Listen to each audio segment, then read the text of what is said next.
Assalamualaikum warahmatullahi wabarakatuh. Selamat siang teman-teman.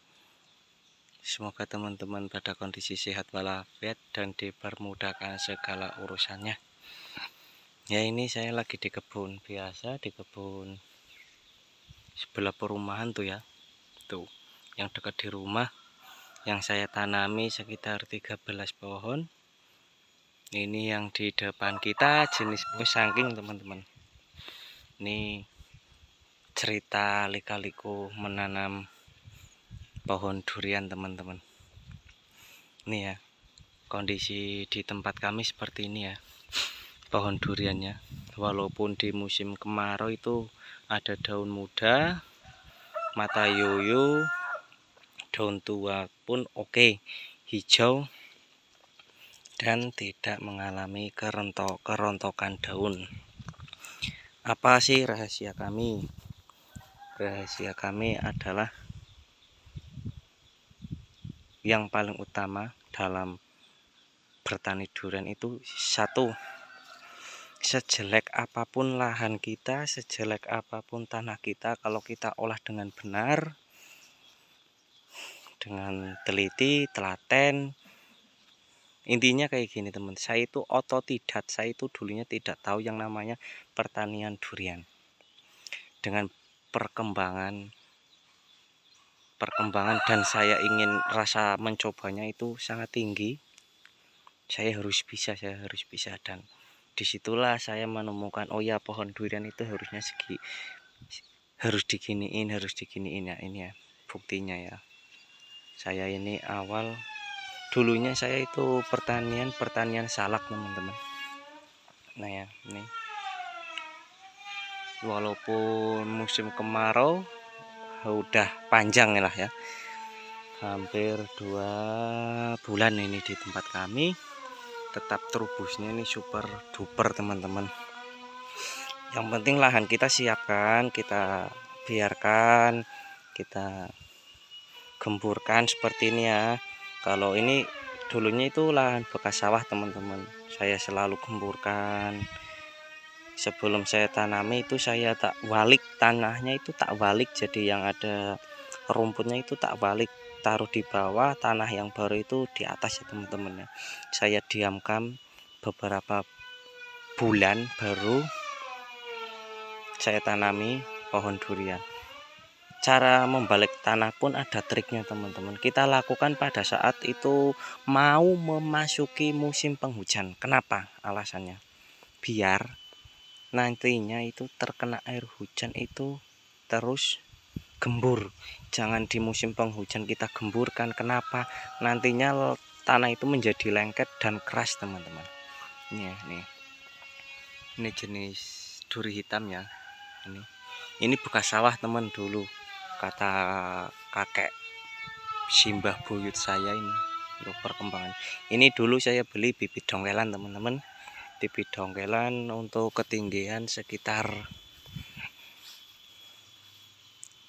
2 meteran. Saya tidak berani membeli bibit dongkelan di atas 3 meter. Kenapa? Karena saya punya inisiatif, oh ya, kenapa saya tidak bisa beli bibit dongkelan lebih besar? Bukan karena saya tidak mampu beli bibit yang lebih besar. Satu, faktor kesetresannya kalau bibit di atas 3 meter lebih atau 4 meter itu sangat riskan, bahaya, karena yang didongkel itu akarnya kan udah besar teman-teman, akarnya itu terputus ya, jadi untuk kesetresannya itu sangat fatal tuh. Kalau bibit dongkelan kecil kan otomatis yang ke dongkel itu akarnya masih kecil dan cepet banget tumbuh akar serabutnya kalau kita pacu dengan obat B1 teman-teman. Jadi untuk faktor kesetresannya tidak terlalu bahaya dan cepat pulih teman-teman. Ini jenis bawor teman-teman, walaupun di musim kemarau ini buktinya. Yang penting bagi teman-teman yang mau tanam pohon durian, yang penting satu, siapkan lahan sesempit apapun, kita maksimalkan lah ya, kita olah dulu tanah ya. Ini ya jenis duri hitam nih teman-teman, ini jenis duri hitamnya, jenis duri hitam tuh, duri hitam. Kita lanjut yang di bawah ya teman-teman ya. yang di bawah. Dan di beberapa tanam pohon durian itu tidak serta-merta kita tanam, kita tinggal pergi, kita menikmati hasil itu sangat-sangat fatal nanti hasilnya. Tidak mungkin, kita harus rawat, kita harus pupuk. Nah, ini ya jenis musangking teman-teman, usia tanam belum ada 2 tahun. Kita lihat dari kejauhan teman-teman tuh. Ini yang di sebelah barat, jenis musangking. Tuh, jenis musangking. Ini jenis duri hitam. Nah, ini faktor kesuburan di tempat kami dalam musim kemarau masih mengeluarkan terus seperti ini tuh gampang teman-teman.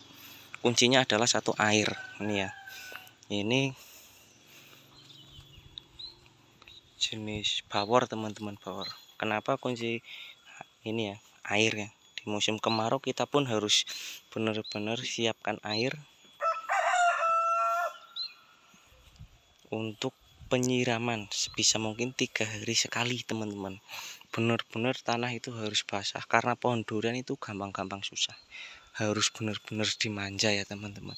Saya pun tidak memakai tandonan air, saya pakai air alami dari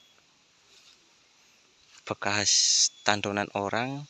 Ada kelebihan air saya ambil nih, bekas tak ambilnya memerlukan sekitar 200 meter dari pegunungan sana teman-teman ya, dari sana tuh, dari pegunungan sana. Nah, ini untuk jangka penyiraman menurut saya kalau airnya tuh seperti ini ya, kecil ya teman-teman.